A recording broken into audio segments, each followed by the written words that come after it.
À la couleur de peau, tout bêtement. Et donc la couleur de peau, selon vous, fait que moi j'appartiens à une race différente de la vôtre. Mais évidemment. Non mais que vous redécouvriez. Bah, évidemment, j'appartiens à la race blanche, vous appartenez à la race noire. Non, Voilà, j'appartiens à la race blanche, vous appartenez à la race noire. C'est ainsi que finit Éric Zemmour, au moins cet échange. Éric Zemmour, pour vous, la race, c'est quoi? C'est une question de couleur ou une question d'identité culturelle? Alors, comme je savais que vous me poseriez cette question, j'ai regardé dans le dictionnaire ce matin.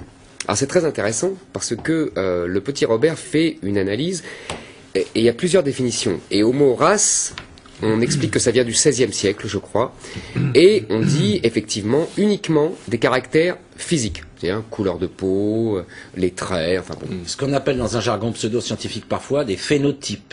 Exactement. C'est pas pseudo-scientifique, c'est scientifique. Bien sûr, ce sont des phénotypes, bien sûr. C'est pas alors terme scientifique, phénotype, bien on sûr, le retient. Bien sûr. Et dans le petit Robert, ils expliquent dans une deuxième que au XIXe siècle, donc c'est intéressant historiquement, on rajoute à cette définition-là physiologique des caractères culturels. Donc on voit bien qu'il y a une histoire, comme tous les mots évidemment, de ce mot race. Mais en tout cas, ce qui est sûr, c'est que ce mot race se réfère à des subdivisions de l'espèce humaine. Ça me paraît une évidence. C'est-à-dire que l'espèce humaine, c'est tous les hommes, et les races humaines, c'est des subdivisions qui sont elles-mêmes subdivisées en sous-groupes et en sous-sous-groupes, etc., etc.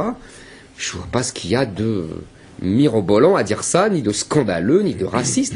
Je rappelle que, troisième chose, raciste, ce n'est pas quelqu'un qui dit que les races existent.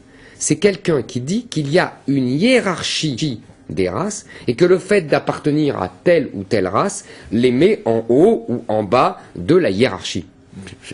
Tout ça, c'est clair, le français est clair. Si maintenant, parce que Hitler a utilisé le mot race pure, on doit supprimer le mot race, il faut que l'Académie française me le dise. Et dernière chose, quand je dis... pas le seul, hein, Hitler. Mais bien sûr, parce que c'est ce que j'allais dire.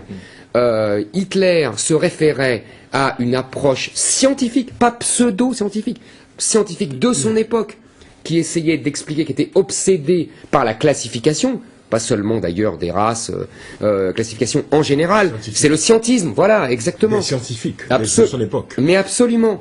Donc aujourd'hui, les sciences évoluent.